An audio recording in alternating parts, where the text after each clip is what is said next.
નમસ્કાર મિત્રો, આજના તાજેતર બ્લોગ વિડીયોની અંદર તમારા બધાનું સ્વાગત કરું છું। પડી ગયું છે મસ્ત મજાનું સવાર અને આપણે આવી ગયા છીએ સીધા મેળી ઉપર।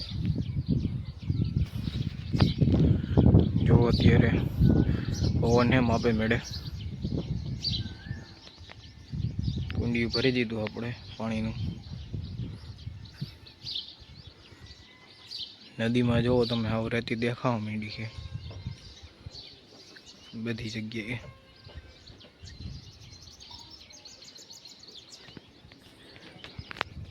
नदी अपने अर्धी ठाली थी गई है, आ बाजूनी साइड ओली बाजू हजी भरी है।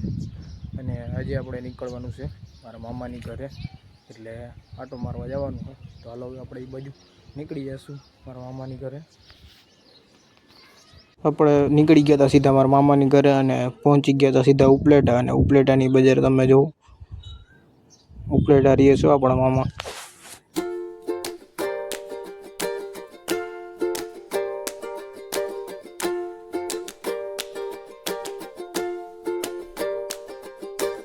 આપણા મામાની ઘરે પહોંચી ગયા હતા અને સીધો જ ભાઈ જોઈ લ્યો, બેન જો વગાડવા માંડ્યા હતા અને મારા મામાના છોકરા છે એ બે વગાડવા માંડ્યા હતા તમે જુઓ।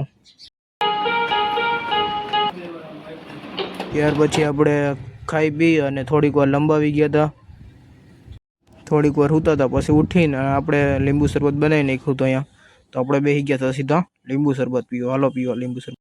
થઈ ગયો તો રોંઢાનો સમય અને આપણે નીકળી ગયા હતા મામાના ઘરેથી સીધા આપણા ઘરે। जो बहन पे आके है अपने वहाँ बेही गया सी। हाल अपने घरे निकली।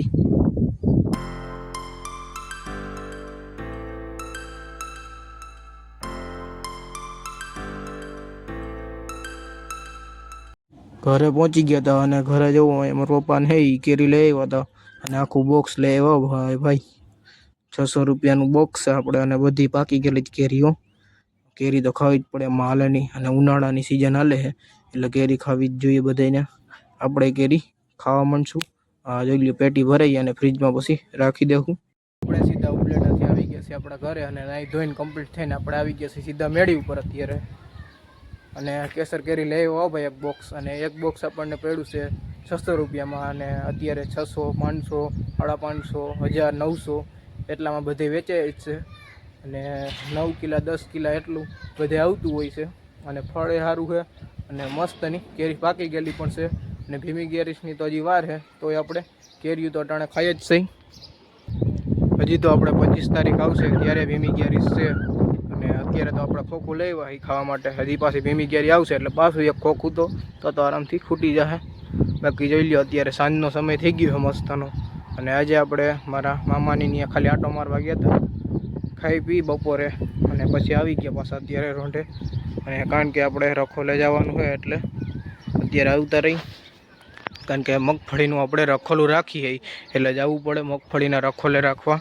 કારણ કે નકર મગફળીના રખોલે ના જાય તો બધી ખાઈ જાય માંડવી બધી ભૂંડળા આવી। અને કાલે આપણે સવારમાં ક્યાં જવાનું છે એ તમને કહું। કાલે કાં આપણે માંડવી વાવે છે ત્યાં જવાનું છે, અથવા તો કાં આપણે ઝટકા મશીન ફિટ કરવાનું છે ત્યાં આપણે વારા બારાને એવું કરવા જાવું, અને કાં તો પછી માંડવી વાવવા જવું।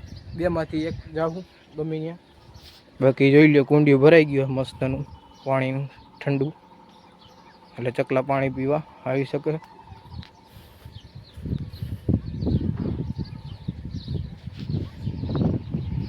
ચોમાસું આવશે ને તો પાછા સીતાફળ થઈ જાવ। કેટલાય આવી પડ્યા, જો એક સીતાફળ એમાં કેટલાય સીતાફળ આવી પડ્યા।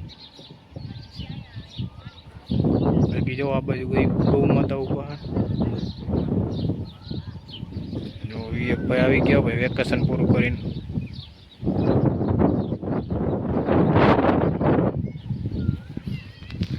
સુરત દાદા હમણાં થોડીક જ વારમાં આથમી જવાના છે।